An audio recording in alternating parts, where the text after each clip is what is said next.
హల్లెలూయా. గత గడించిన ఫ్రైడే నుంచి good Friday చాలా ఫాస్ట్ వచ్చేస్తుంది. గుడ్ ఫ్రైడే అంటే ఏం తెలుసా?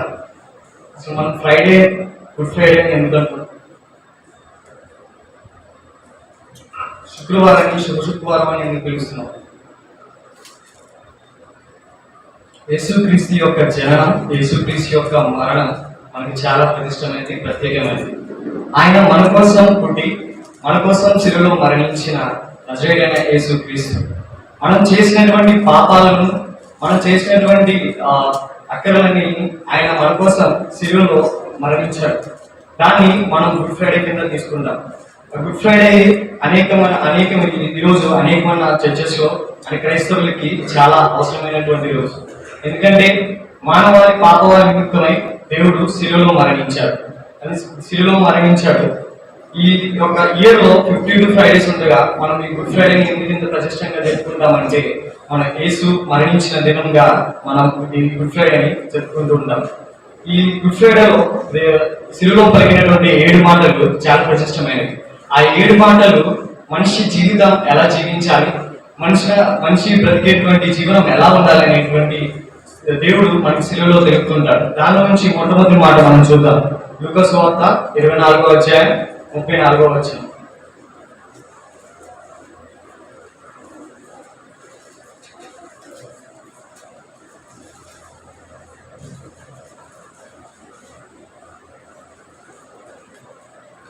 తండ్రి, మీరేమి చేస్తున్నారో మీరు ఎరుగురు కనుక వారిని క్షమించమని చెప్పారు. తండ్రి, మీరేమి చేస్తున్నారో మీరు ఎరుగురు కనుక. ఈ యొక్క మొదటి మాటలో మొదటిది క్షమించడం అనేది దేవుడు చెప్తూ ఉంటాడు. ఇంకా మనం క్లుప్తంగా చూసినట్లయితే దేవుడు ఇంకొక మాట కూడా చెప్తూ ఉంటాడు. దేవుడు ప్రార్థన చేస్తున్నాడు. ఎవరికి ప్రార్థన చేస్తున్నాడు? తండ్రికి ప్రార్థన చేస్తున్నాడు. సపోజ్ ఇప్పుడు ఈ రోజు యుక్తిలో ఉన్న నీవు రేపొద్దున వృద్ధాప్యంలోకి వచ్చినప్పుడు, లేకపోతే ఈ రోజు బాగున్నటువంటి నీవు రేపు మంచం మీద పడుకున్నప్పుడు, ఈ రోజు ఆరోగ్యంగా ఉన్న నీవు రేపు నీ ఆరోగ్యం నశించినప్పుడు, ఈ రోజు దానికోసం బాధపడుతున్న నీవు నీ పరుగు ఆగిపోయినప్పుడు దేవుడు మనం నేర్చుకోవాల్సినటువంటి మాటలేంటో ఈ శిలువ మాటలు మనం చెప్తూ ఉంటాడు. ఇక్కడ మనం చూసినట్లయితే తండ్రికి మీరు ఏమి చేస్తున్నారో మీరు ఎరుగురు కనుక. దేవునికి ఏ చేతులతో అయితే ఆయన సేవ చేశాడో, ఏ చేతులతో అయితే ఆయన అనేక మందిని దగ్గరికి తీసుకున్నాడో, ఏ చేతులతో అయితే ఆయన అనేక మంది రోగాలను స్వస్థపరిచాడో, ఈ రోజు ఆ చేతులకి మేకులు వేయబడ్డాయి. ఇప్పుడు ఆ చేతులు ఆయన స్వస్థపరచడానికి కుదరవు, ఎందుకంటే ఆయన బంధింపబడ్డాయి. ఇక కాళ్ళ దగ్గరికి వస్తే ఆయన కాళ్ళ నడక మీద అనేకమైన గ్రామాలకి తిరిగాడు, అనేకమైన గ్రామాలకు సేవ చేశాడు. ఆయన మాటలు, తండ్రి యొక్క మాటలను చేశాడు, అనేకమైన ఆశీర్వాదాలు ప్రజలకు చేయించాడు. ఇప్పుడు ఆ కాళ్ళకి కూడా మేకులు కొట్టబడ్డాయి. ఆ మేకులు కొట్టబడినప్పుడు ఎటువంటి కదలలేని పరిస్థితి. దేవుడు ఆయన సేవ చేసేటువంటి ఇది ఇప్పుడు లేదు, ఎందుకంటే ఆయన చేతులు కాళ్ళు బంధింపబడ్డాయి. నోరు, ఏ నోటితో అయితే శిష్యులను ఆయన చేర్చుకున్నాడో, ఏ నోటితో అయితే ఆయన అనేక మంది ప్రజలను దగ్గరికి చేర్చుకున్నాడో, ఇప్పుడు ఆ నోరు కూడా తప్పివైపోయింది. ఇప్పుడు చేయడానికి ఎవరు లేరు, చుట్టుపక్కల ఎవరు లేరు, సువార్త ప్రకటించడానికి కూడా ఆయన చుట్టూ ఎవరు లేరు. ఎందుకంటే శిలువ దగ్గర ఆయన ఒంటరిగా వేలాడుచున్నాడు, ఆయన ఒంటరిగా పోరాడుచున్నాడు. శిష్యులు లేరు, ఎవరు లేరు, ఆయన వదిలివేశాడు. ఒక వికట జీవియే ఆయన నివసిస్తున్నారు. ప్రార్థన పరిచర్య అనేది జీవితంలో చాలా ముఖ్యం. ఆయన ఒక్కటి కూడా ఏ పరిచర్య లేకుండా ఆయన ఒక్కటే నాకు ఇప్పుడు చేయాల్సినటువంటి ఇప్పుడు పరిచర్య చేయలేదని ఎప్పుడు అనుకోలేదు. కానీ ఆయన ఉన్నటువంటి నోటితో ఎవరున్నా లేకుండా ప్రార్థన చేస్తున్నాడు. ఆయన నోటితో ప్రార్థన చేస్తున్నాడు. ఈ రోజు నా జీవితంలో, నీ జీవితంలో నువ్వు ఎంతవరకు నీ ప్రార్థనా జీవితాన్ని జీవిస్తున్నావు, నీ ఎంతవరకు నీ కుటుంబ ప్రార్థనలో ఉన్నావు, నీ ఎంతవరకు నీ అక్కడిని తీర్చుకుంటున్నావు. ప్రార్థన అనేది నీ జీవితంలో చాలా ముఖ్యమైనటువంటి అభిషేకము, అదొక పవర్. ఈ ప్రార్థన నీ జీవితంలో ఉన్నది అంటే నువ్వు అనేకమైన మెట్లను ఎదుగుతూ ఉంటావు. నీ ప్రార్థన నీ జీవితంలో ఉన్నది అంటే దేవుడు నీకు అద్భుతమైన కార్యములు చేస్తూ ఉంటాడు. ప్రార్థన అనేది నీ జీవితంలో, నా జీవితంలో చాలా ముఖ్యం. ప్రార్థన అంటే ఆషామాషికి చేసేదో లేకపోతే టైం పాస్ చేసేదో కాదు. ప్రార్థన అంటే నువ్వు మోకరించి ప్రార్థన చేసి దేవుణ్ణి అడిగినప్పుడు ఆయన నీ అక్కరలను, అవసరాలను తీరుస్తూ ఉంటాడు.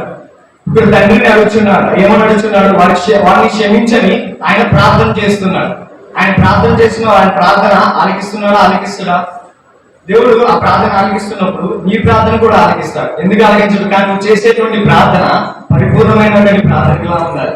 నువ్వు చేసేటువంటి ప్రార్థన ఆయన నెమరు వేసుకునేలా ఉండాలి. ప్రార్థన కన్నీటితో ప్రార్థన చేయాలి. నీకు వచ్చి రాని ప్రార్థన అయినా సరే ఆయన ఎందుకు మోకరించి ప్రార్థించినప్పుడు దేవుడు నీకు అద్భుతమైన కార్యములు చేస్తూ ఉంటాడు. ఆయన జీవితము ప్రార్థనతో మొదలైంది, ఆయన జీవితము ప్రార్థనతో ముగింపైంది. లూకా సువార్త 3వ అధ్యాయం 27వ వచనంలో చూసినట్లయితే యోర్దాను నదికి ఆయన వచ్చినప్పుడు ప్రార్థనతో ఆయన పరిచర్యను ప్రారంభిస్తాడు దేవుడు. అదే విధంగా ఆయన జీవితం కూడా ప్రార్థనతో ముగించబడుతుంది. అనేకమైనటువంటి సార్లు మనం ప్రార్థన చేస్తూ ఉంటాం. ఆయన ప్రార్థన కూడా, ప్రార్థన అనేది ఎంత పవర్ఫుల్ కాకపోతే ఆయన చేసేటువంటి ప్రతి పని ప్రార్థనతో మొదలు పెడతారు. ఆయన చేసేటువంటి ప్రతి పని చూపిస్తారు. ఈరోజు ఇప్పటికప్పుడే నీ కాళ్ళు క్షీణించిపోవచ్చు, ఇప్పటికప్పుడే నీకున్నదంతా కోల్పోవచ్చు, ఇప్పటికప్పుడే అనారోగ్యం పాలవచ్చు. కానీ ఆ రోజు నీకు గుర్తు కావాల్సింది ఏంటి అంటే ప్రార్థన గుర్తు కావాలి. నీకు ఏ మనుషులో లేకపోతే నువ్వు వెళ్ళి నీ కష్టాన్ని చెప్పుకుంటే నీ మనుషులు నీ అక్కడలు తీర్చరు, నీ మనుషులు నీ పాపాలను తీర్చరు. కేవలము నీ కోసము నా కోసము శిలువ యాగంలో మరణించినటువంటి ఆ దేవాతి దేవుడు ఒక్కడు మాత్రమే మన ప్రాణాలను కుదిటపరుస్తాడు, మన అక్కలను తీరుస్తాడు. తండ్రి, ఒకసారి మళ్ళీ అందరూ ఒకసారి చదువుదాం, ఒకసారి అందరూ కలిసి. తండ్రి, మీరు ఏం చేస్తున్నారో మీరు ఎవరు కనుక వీరిని క్షమించమని చెప్పాను. ఎవరిని క్షమించమంటున్నారని ఇక్కడ దేవుడు? ఆయన కొరడాలతో కొట్టి హింసించి రాత్రంతా బంధించి శిలువలో త్యాగించి ఆయన ముఖం మీద ఉమ్ము ఊసి అంత నరహత్యంగా చేసి ఉన్నటువంటి వాళ్ళకి దేవుడు ఏమడుతున్నాడు? క్షమించమని అడుగుతున్నాడు. ఈరోజు నీకు నాకు క్షమించేటువంటి విధానం ఉందా? నీ శత్రువు ఎలా నువ్వు క్షమించేవాడుగా ఉండాలి. నువ్వు ఎప్పుడైతే క్షమించేవాడుగా ఉంటావో దేవుని యందు అభిషేకం పొందుకునే వాడిగా ఉంటావు. దేవుడు మనల్ని వాడు నాశనం అవుతున్నాడంటే వాడు నాశనం అవుతున్నాడని మనం ఎప్పుడు కోరుకోకూడదు. వాడి జీవితం బాగుండాలని ప్రార్థన చేయాలి. నీకు పన్నెండు వాళ్ళు ఎవరైనా ఉన్నారని అంటే వాళ్ళ దగ్గరికి వెళ్ళి అరే వీళ్ళు బాగలేదంట అనేసి ఎవరైనా నీకు చెప్తే నేను వాళ్ళ గురించి నేను ప్రార్థన చేస్తా, అలాగే నాకు గొడవలేదంటే కుదరదు. వాళ్ళ గురించి మనం ప్రార్థన చేయాలి, వాళ్ళని క్షమించే రీతిగా ఉండాలి. నీకు ఎన్ని అక్కర్లు ఉన్నా ఆయనే శిలువలో ఆ ప్రాణానికి హాని చేసిన వాళ్ళనే క్షమిస్తున్నాడు. మీ జీవితాల్లో ఉన్నటువంటి చిన్న చిన్న తప్పులను మీరు ఎందుకు క్షమించలేదు? ఈరోజు మీరు క్షమించే విధంగా లేరా, లేకపోతే క్షమించే విధంగా ఉన్నారా? మీరే ప్రశ్నించుకోండి. దేవుడు ప్రతి ఒక్క జీవితంలో ప్రతి ఒక్క మనిషి జీవితంలో క్షమించేటువంటి గుణము ఎరిగే ఉన్నాడు దేవుడు. ఆయన అక్కరలను ఆయన భాగ్యాన్ని దేవుడు ఎంతగానో కనపరుస్తున్నాడు. క్షమించేటువంటి గుణం మనకు ఎప్పుడైతే వస్తుందో ఆ రోజు మనం దేవుణ్ణి జయించే వాళ్ళగా ఉంటాం. ఈరోజు సంతోషించే భాగ్యం ఉండాలి. క్షమించామంటే మనసుకి ఎంతో సంతృప్తి కలగాలి, మనసుకి ఎంతో ఆవేదన ఆనందం కలగాలి. ఈరోజు క్షమించే విధంగా మనం లేవు. దేవుడు చెప్తున్నారు, ఏమని చెప్తున్నారు? తండ్రి మీరు ఏం చేయించున్నారు, మీరు ఎరుగరు వాళ్ళకి తెలియట్లేదు. కానీ ఏం చెప్తున్నాడు దేవుడు? వాళ్ళకి క్షమించి వాళ్ళకి తెలియదు. కానీ ఈరోజు అన్ని తెలిసి మనం చాలా తప్పులు చేస్తూ ఉంటాం, చాలా నిందలు చేస్తూ ఉంటాం, చాలా చేస్తూ ఉంటాం. కానీ చేసి వెంటనే దేవుడి దగ్గర క్షమాపణ అడుగుతాం. కానీ మళ్ళీ అదే తప్పు చేస్తే దాన్ని క్షమించడం మనం. నువ్వు ఒకసారి నీ జీవితంలో క్షమించబడ్డావంటే, ఒకసారి నీ జీవితంలో నువ్వు క్షమించబడ్డావంటే తిరిగి దానికి చూడకూడదు. ఒక పాపం నువ్వు చేసినప్పుడు, ఒక తప్పిదం నువ్వు చేసినప్పుడు తిరిగి నువ్వు వెనక్కి దాని వెనక్కి నువ్వు చూడకూడదు. దేవుడిని నువ్వు క్షమించమని అడిగావు, దేవుడు నిన్ను క్షమించాడు. మళ్ళీ నువ్వు అదే దారిలో వెళ్తే దేవుడు నిన్ను మళ్ళీ క్షమించాడు. నీకు క్షమించే గుణము దేవుడు నీకు ఇస్తున్నాడు. నువ్వు తప్పిదములను నీ అక్కర్లను నువ్వు దేవుడి దగ్గర ఒప్పుకున్నప్పుడు అద్భుతమైన రీతిగా దేవుడు నీకు నాకు అనేది మన సంఘానికి దేవుడు అద్భుతమైన కార్యం జరిగిస్తూ ఉంటాడు. ప్రార్థన ఇప్పుడు ఎవరి వయసులో ఉన్నటువంటి యూత్ వాళ్ళు కానీ అరే మీరు ఈ వయసులో ఏం పని చేస్తున్నారు, మేము ఉన్నప్పుడు ఇంత పని చేయలేకపోయాం ఇది అని చెప్పి పెద్దలు అంటూ ఉంటారు. కానీ దానికన్నా వాళ్ళు పని చేయలేకపోతే బాధపడుతున్నారు. కానీ దానికన్నా ఆశీర్వాదమైనటువంటి పరిచర్య ఇంకోటి ఉంది, అదే ప్రార్థన పరిచర్య. దేవుని కోసం మీరు ప్రార్థన చేసినప్పుడు రాజుల కోసమో రాజకీయ నాయకుల కోసమో కాదు, నీ దైవజనుల కోసం, నీ సంఘంలో ఉన్నటువంటి నీ బిడ్డల కోసం నువ్వు కన్నీటితో ప్రార్థన చేసినప్పుడు నీ గురించి వాళ్ళు చేస్తారు, దేవుడు నీ ప్రార్థన అంగీకరిస్తాడు, అద్భుతమైన కార్యములు నీ జీవితంలో చూస్తూ ఉంటావు. ఇటువంటి జీవితాన్ని, ప్రార్థనా జీవితాన్ని దేవుడు మనకి మొదటి మాటలో చెప్తూ ఉంటారు. తండ్రి మీరు ఏం చేయించున్నారో మీరు ఎరుగురు కనుక మీరు క్షమించింది. ఆయన పట్టణం చింపివేశారు, ఆయన కొట్టడాలతో కొట్టారు, ములగేయటం పెట్టారు, ఎంత నొప్పితో బాధపడుచున్నటువంటి ఆయన అయినా సరే ఆయన నన్ను మీరు కొట్టారు, నీ సంగతిలో నేను చూస్తాను ఇప్పుడు ఆయన అనలేదు, తిరుగుబాటు చేయలేదు. కేవలము ఒక మాట ద్వారానే ఆయన ప్రార్థన చేస్తున్నాడు. ఏం ప్రార్థన చేస్తున్నాడంటే వాళ్ళకి క్షమించండి అని ప్రార్థన చేస్తున్నాడు. నీ జీవితంలో ఎవరైనా తప్పిదం చేశారు, లేకపోతే నీ తప్పు లేక కూడా వాళ్ళని అన్నారా, వాళ్ళకి క్షమించు, ఒకసారి క్షమించి చూడు, దేవుని అడిగి చూడు. వాళ్ళు మీతో వచ్చి మాట్లాడతారో లేదో ఒకసారి చూడు. దేవుణ్ణి అడుగు, ప్రభువా నేను తప్పు చేయలేదు, అయినా మీరు నా మీద నిందలేస్తున్నారు. దీనికి కారణం ఏంటంటే కృంగిపోకు.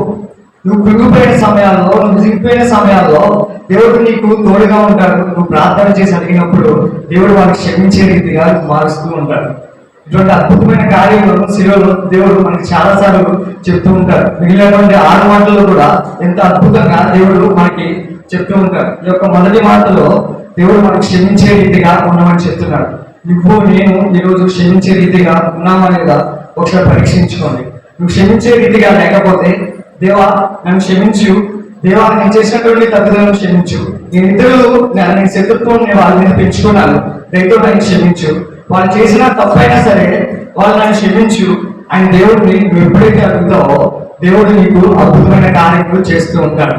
ఇది యొక్క మొదటి మాట. దేవుడు చిన్న వాక్యం.